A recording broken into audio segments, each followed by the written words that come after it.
What does progress is not linear mean? Hi, I'm Lacey. I work as a mental health professional, but I'm first and foremost a human. So on this channel, I just want to share things that I've learned both personally and professionally that may be helpful to you. What does progress is not linear mean? When I think of progress, I think, well, progress with what? And the things that come to my mind are progress with your mental health, healing old wounds and traumas, personal growth, trying to change old patterns and behaviors, trying to be a better person, all of those things. Progress is not linear in that it's not a smooth transition upward or forward.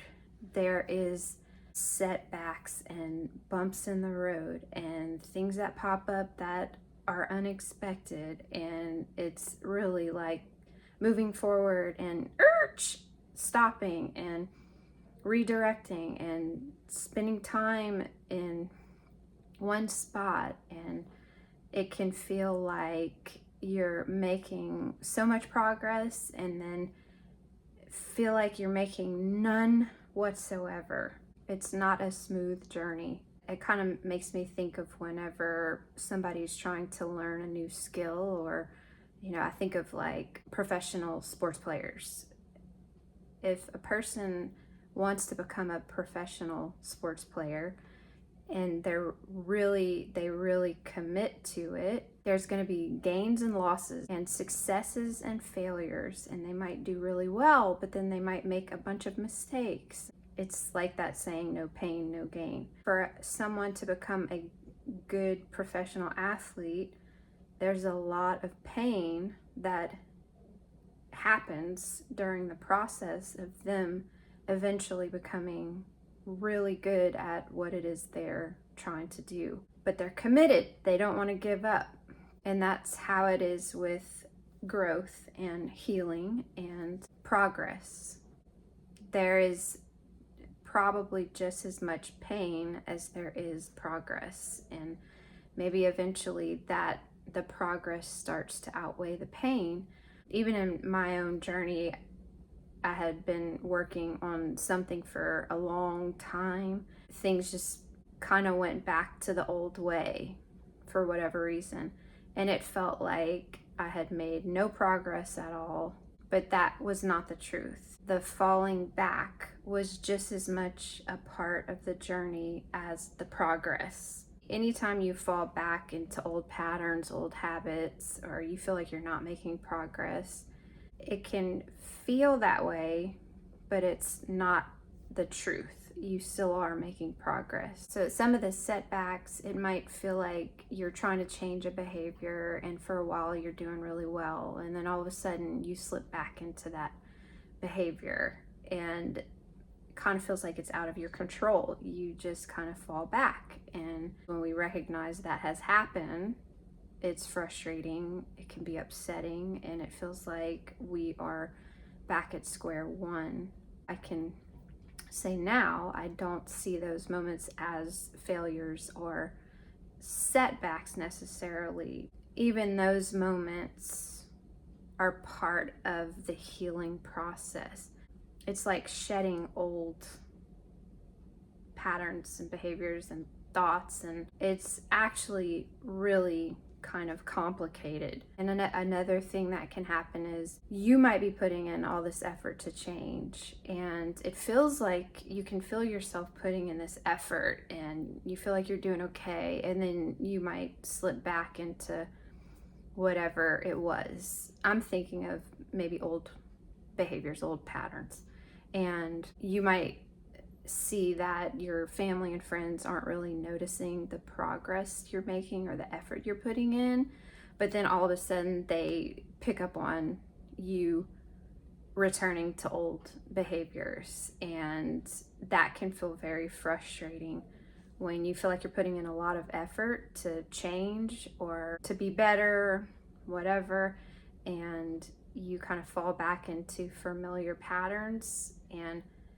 your family and friends notice the setback, but they don't notice the effort that you're trying to put in. I mention all these things so that you don't feel discouraged, and that you can see it as all part of the journey. Like, it's all part of the journey. And I know that when I first started, I was super naive to what it was all going to look like. And I can remember years ago, one of the first interventions I was using on myself was the emotional freedom technique. And I was in contact with a person who was kind of teaching me how to do it.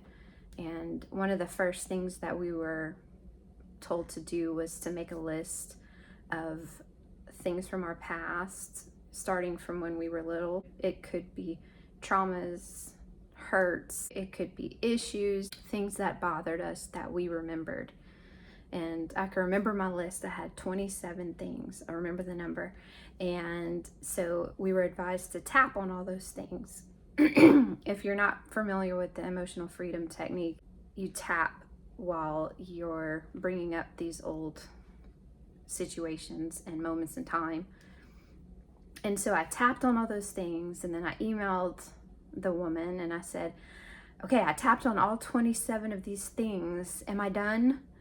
And her response was kind of vague, but she kind of said to continue tapping on whatever comes up moving forward. So I know now that I was not even scratching the surface of what was underneath it all, because that was over 10 years ago, and I'm still tapping on things, and I will continue to tap on things that come up. Another thing is, in my mind, I thought progress was freedom from conflict, freedom from issues, freedom from things that bothered me, just free of all of those things. I know now that I will never be completely free of the hard parts of life. I know that I'm gonna struggle at times. There's gonna be pain, maybe some conflict. Issues are gonna pop up. And so my view of progress now is being able to live with both, being able to let it be okay that maybe there is not an end to it. If you are on a healing journey and you feel discouraged or frustrated, please just know that it's all part of the journey. And every time you kind of move through one of those situations, you are gaining something from it. Life is messy, and so is making progress. I'll also let you in on the fact that I can be impatient. I want things to happen very fast. I don't always, when I think of having to put in work all the time, it can feel exhausting. That is one thing that I can tell you that is a huge truth that I had to accept, was that I could not speed the process up. I tried to speed the process up of healing and tackling all my issues and whatever, but there's something bigger than me, that everything is unfolding however it's supposed to unfold. And as much as I try to speed it up, I cannot. Things pop up when they are supposed to, and when I am able to handle it. I believe that things are presented to me when I'm in a place where I'm able to handle it, because the things that I can handle now, I was not able to handle 10 years ago. There would be no way I couldn't handle it. I would retreat if some of these things would pop up back then. So hang in there and just know that it's all progress. It might feel like a setback, it might feel like you're not making progress, but I see it as kind of all progress. So just kind of keep that in mind and just keep going. Thank you for watching.